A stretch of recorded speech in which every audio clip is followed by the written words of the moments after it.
Today on Woodturning, flame box elder. Need I say more? Tim's American Beauty was made by Robust Tools, America's premier lathe manufacturer. Robust, built to turn wood, enjoyed for a lifetime. Easy Wood Tools, best-in-class carbide wood turning tools. Life is good when you have good friends who have good wood. My buddy, Joe Johnson, sent me this. It is the most incredible flame box elder I've ever seen.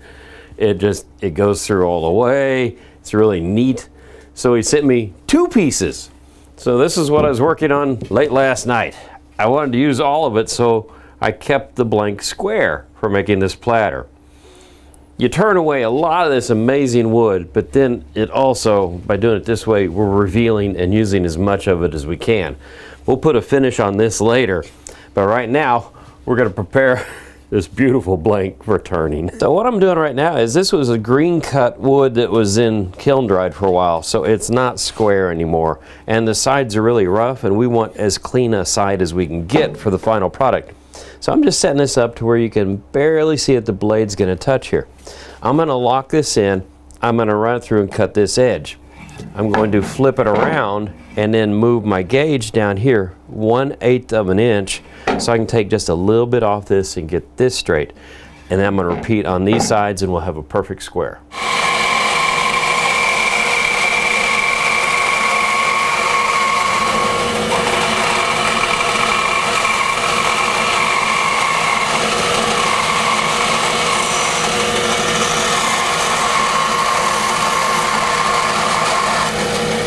So what I'm doing now is my Lucky 13 has a zeroed center rule on it, and I'm finding the center right here. Gonna turn it this way and then do the same thing. So I'm matching up symmetrically my numbers. So it's like 5 1/4 and a smidge. Big way of finding that. So now I found my exact center right there. I'm going to take an awl and mark that because we're going to drill a wormhole here because that's how we're going to hold it. A wormhole? We're going to drill a hole for a worm screw. That's how we're going to hold it on the lathe. Okay, I'm using my little stub 3-inch centered ruler, zero center ruler to get a 3-inch mark here because we're going to make a recess to hold the wood. Now before we start, I do want to thank our sponsors, Robust Lathes and Easy Wood Tools, because without their support we would not be here making videos, and that would be terrible. And by the way, I am an authorized Robust dealer, so if you're looking for a lathe, give me a call. I can help you out. Adds nothing to your price, and you do get to talk to me. Probably just lost a sale right there, but that's okay. So, anywho, the way this is being held in here is like so. So this dish is actually what is going to be the recess that's going to hold the piece of wood when we turn around to do this end. And the worm screw goes in so deep that it doesn't hit there.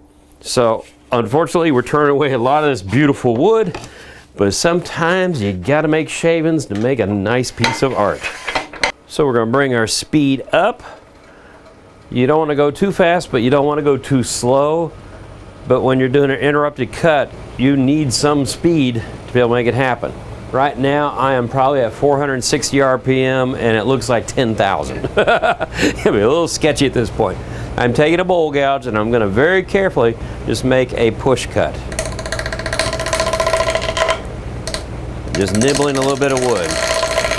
My whole idea is I'm curving the bowl down like this to get to the feet. The bowl, the platter. It's something.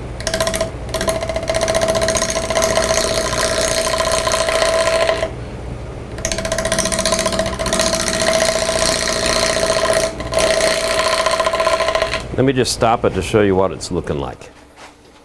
So you can see we're just doing little corners, and then we'll start doing the shaping. So this will just take a bit of whittling and we're going to get somewhere.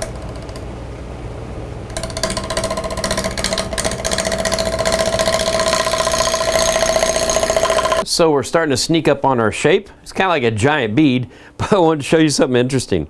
If I get this right, the flame in the box elder comes from bugs that get inside the wood, and something that they do, poop or whatever, makes it change colors.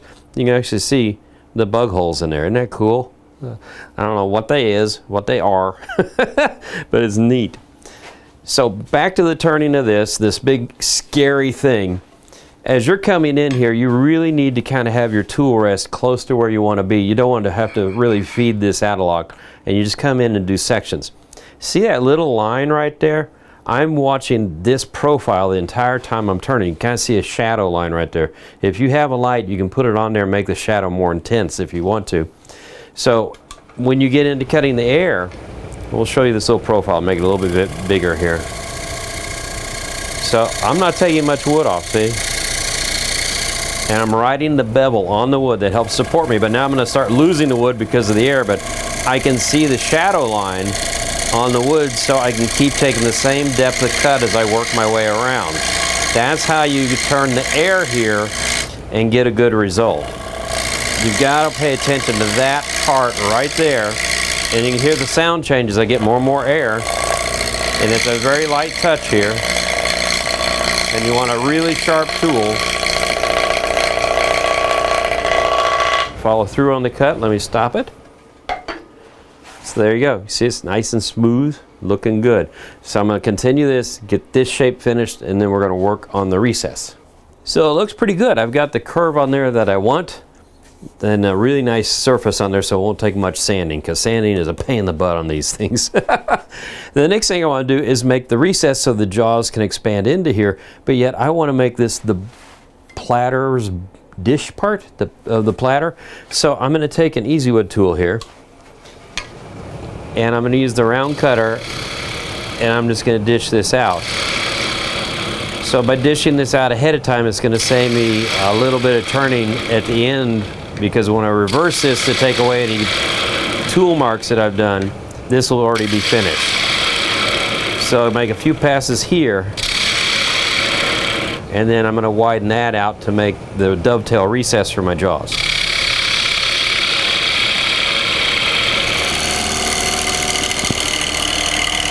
So I'm going to use the term nibble, and you want to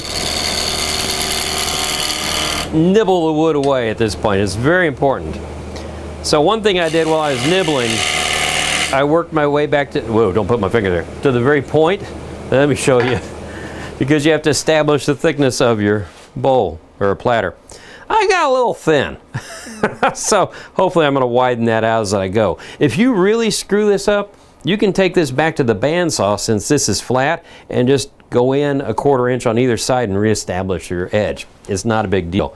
But it just takes little tiny cuts to do this. So I've got 3 different bowl gouges down here, mainly because they're all sharp, and I'm going to interchange between them depending on what I'm doing.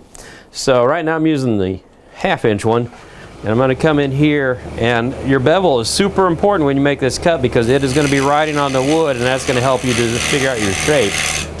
And you do not want to keep going really thin like I did. Be very careful. And any big lumps or anything in here, you can sand that out fairly easily.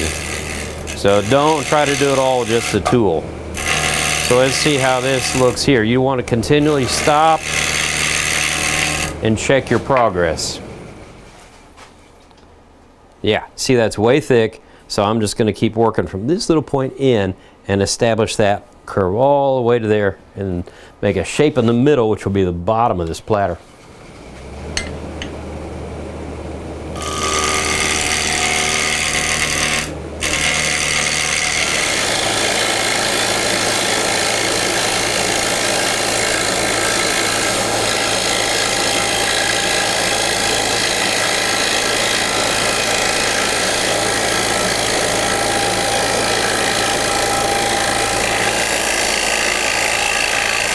So I've got the shape of the platter now, and I'm coming in and undercutting to make the bottom part of that little recess in the top of the platter.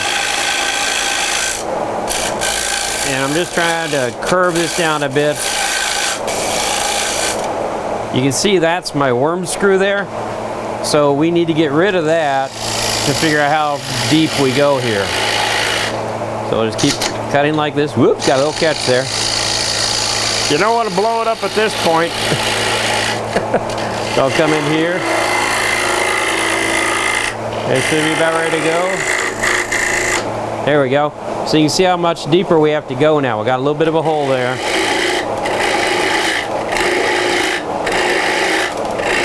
So we'll keep working on this shape, and once we have this done, sand again, which will take a while, and then we're going to reverse it and work on the top again.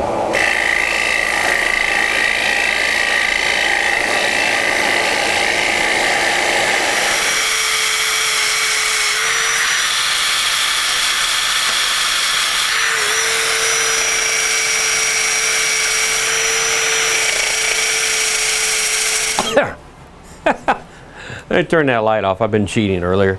On the back side are my chuck jaws. I close them and I put a piece of leather chamois here, and I'm press fitting the tailstock and the quill and the life center to hold it into the chamois. So in other words, when I turn this on, it's holding it and it's not that out of round. It takes a little bit to get it in round, but the purpose is I'm going to speed it up now. And we're going to take an Easy Wood round cutter and come in here and just barely nibble the wood away. I want to get rid of any evidence that I had a recess in here and how I held it. And then this will be the, I don't know, the hollow in the platter, the recess. And I'll work this to where I've got it just about right. I'm going to come back then with the negative rake scraper from the Easy Wood, and that'll leave me with a clean surface that I can hand sand. So we got our platter done. A little bit hand sanding off camera. You can see the shape down here. I wanted it to match up here, but I made this narrower because of the great beetle holes. I wanted to keep those there. Now I can't wait to put some polyurethane on this, but I can't wait even more to put polyurethane on this one. This is just spectacular flame, and it is going to be really true wood turners porn here. Get all that on there. Here we go. Oh my, look at that. Now one sad thing about this is that with time this is going to brown out. And one of my mentors, the great Ron Fleming, who was an airbrush extravagant artist, he was one of the best around, let's put it that way. Words, Tim, words. Anyway, he would come in with an airbrush, and before he put a finish on, he would airbrush the same color on top of the flame. That way, as time went by, it still retained its color. Sometimes it's pink, sometimes it's red, sometimes it's beautiful brownish color. That is so cool. And that is how you make a flame box elder platter. Thank you, Joe, for sending me some great wood. Well, until the next time on Wood Turning, keep turning. Tim's American Beauty was made by Robust Tools, America's premier lathe manufacturer. Robust. Built to turn wood. Enjoyed for a lifetime. Easy Wood Tools, best in class carbide wood turning tools.